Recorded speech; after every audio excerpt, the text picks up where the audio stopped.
All right. Welcome. Welcome to Gab and Jam, episode 229. And what are we talking about today? Okay, today, as always, I've been inspired by a podcast, but our topic is file management for the D.I.Y rockstar. Theirs was how to create systems in your online business the easy way. That podcast was Market Your Message. Market Your Message, and that's the podcast I listen to. But we're going to share the things that we know work for us, and hopefully that helps you as DIY rockstar, fellow DIY rockstar. All right, so the first thing that we talked about is using Google Drive. We use it a lot of times for lyrics. Yeah. And we were talking about journaling in our last episode. Check that out if you missed it, 228. Yeah. Small things like that, kernels of ideas, all those things. And the thing we like about Google Drive is you can pick it up on any device. Yeah. So we can share it easily between us. Right. We like it because it's free. It comes with your Google account. Yeah. Yeah, and you get a certain amount of storage. Yeah. So that's the first thing is use Google Drive for the small things. 2 is we were saying SSD drives work better, especially like for me using video and for you using the audio. Well, for music and that type of thing, because they're faster. So usually you want to use a SSD drive going through either like a USB-C port or a Thunderbolt port, because you want to make sure that it's going to be a very, a fast drive so that you get that transfer very quickly, because there's nothing more frustrating, I know for me, when I'm video editing, than when I have to keep waiting for things to update, for functions to finish before I can move on. And you probably see it more in video than music, because you can get by with an external USB 2.0 drive. I use that, but it's you start seeing certain issues that's going to happen. There'll be certain lag times, things like that you don't really like. Or even using like a standard drive through a USB-C port. I do that now, and I still see that with, because I end up offloading everything that I use for Logic, meaning like all of the software instruments, things like that. Because normally what you like to do is for like something like Logic and things like that, you don't want to save on the same drive that your operating system is working on. Yeah, so and then especially if you're working on Apple Macs just don't have that much internal storage. So they don't, especially if you're getting a lower line Mac. A lot of times you're just not gonna get that storage space. So, but even when you do have it, you still like to have that stuff offloaded onto another drive. That just makes it work a lot more efficiently that way. But the SSD drive is what I think is you prefer that because it's faster. Yeah. The issue is that it's more expensive. Yeah. But it's worth it. I'm saying it as a person. I'm kind of cheap, but I would prefer it. Just the peace of mind, the ease of use, not sitting around waiting for processes to finish is worth. Yeah, because you don't have the moving parts. It's basically saving onto a chip, so you don't have the moving parts that you have with your regular kind of external drive. But you can get one that's like 500 gigabytes or something like that.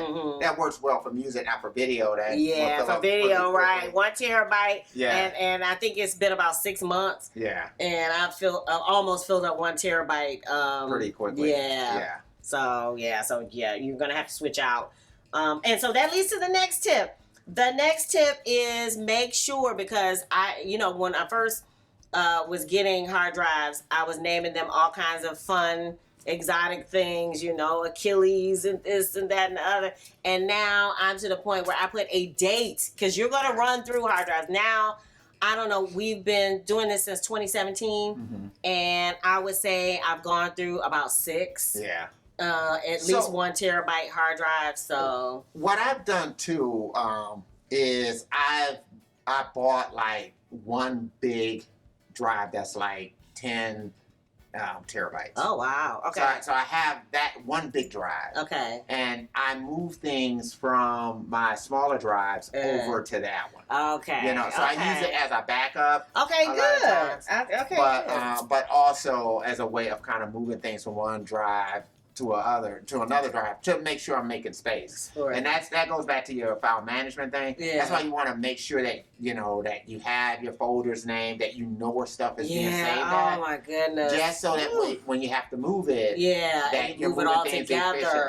Right. Because if you're working in video and you don't have those files together, I make folders that have the video, all the periphery, the thumbnail, the music, the video, the raw footage, all of that, and the video description, all in the same folder. Because what I realized the first year in is that I was putting stuff wherever. Yeah. And now I have no idea where those episodes. I mean, I can find them, but it's gonna take more effort. Yeah, to kind of now I can find it easily. And then you have to do that also with the music stuff too. It's the same way, So understand whatever DAW that you might be using. Make sure you understand the way that it saves the files. So to the extent that you're using like software instruments and things like that.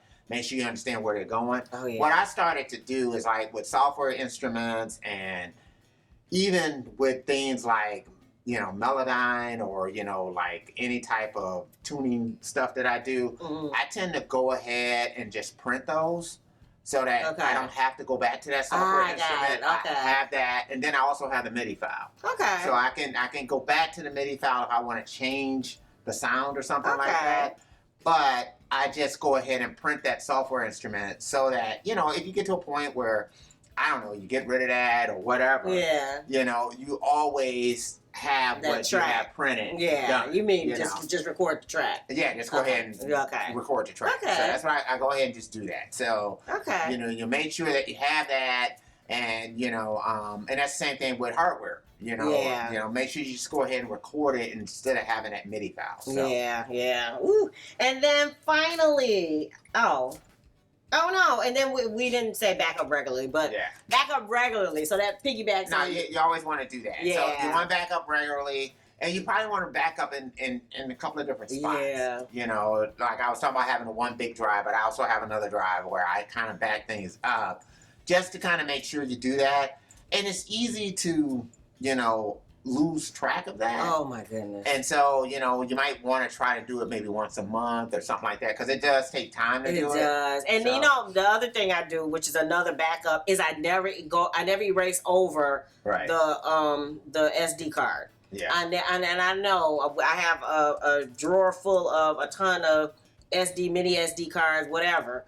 But if push come to shove and I need to find something from way long time ago, it may take a couple days to get through all those cards, but at least it's there versus, God forbid, I happen to record over something and lose the backup on. Yeah, I'm just to the backup to the backup. Yeah, I mean, and unfortunately, that's the thing too. You have to have a backup to backup too, because drives do go bad. They do. And it was 2005. I lost a whole bunch of digital pictures of our kids when I first started doing digital photography, and we had Windows-based computer, and the whole hard drive went bad. I still have it, but those pictures are not accessible right now. So, and I really regret that because that's when they were little. Yeah. And so I learned from that. Yeah. To have to keep that to back up. Right. Yeah. Don't trust the drive. Yeah. All right. And then I've already mentioned this one, but make sure you name, and you do this with your roughs. As you change the mix or as you change the file, name with the date at the end of the file. Yeah. I do that religiously with blog posts. I do it with the Gavin Jam. I do it with the podcast. Just that way, if something changes and I want to go back to a former version, it's a different file. It's not the same. If something gets corrupted, there's a different file that I don't have to go back and try to recreate from scratch. And Logic does that automatically. I just always kind of, I'm a control freak, so I want to control how I do it. Yeah. So it's one of those type of things where for me, it makes it a lot easier for me to kind of go back and kind of know where I'm at. Yeah, You know, right. to Which one was the understand- most recent yeah. one, right? Because I understand, okay, this is the system that I have in place. So Yeah. So whatever it is, come up with your system for keeping track of your files. But again, there's a blog post that has a whole bunch of other information about like running your business, about marketing, sales, and all that kind of stuff. So Yeah. if you're interested in my notes for his episode, make sure you check out that blog post. And what else? And Sugarfit, stream it everywhere. You can get CD from CD Baby. You can get it from Bandcamp. Yeah. And I mean, one time you can get it from us, but we are really just running low. Yeah. Woo. Okay. Yes. Also, we have ringtones. There are ringtones for every song on Sugarfit. So if you're interested in the ringtones, if you want your phone to ring with a distinctive ring like no other, check the description below and click the link. All right. If you dig the vibe and you want to be a part of the tribe, be sure to Subscribe. We're wishing you love, peace, and Chicken.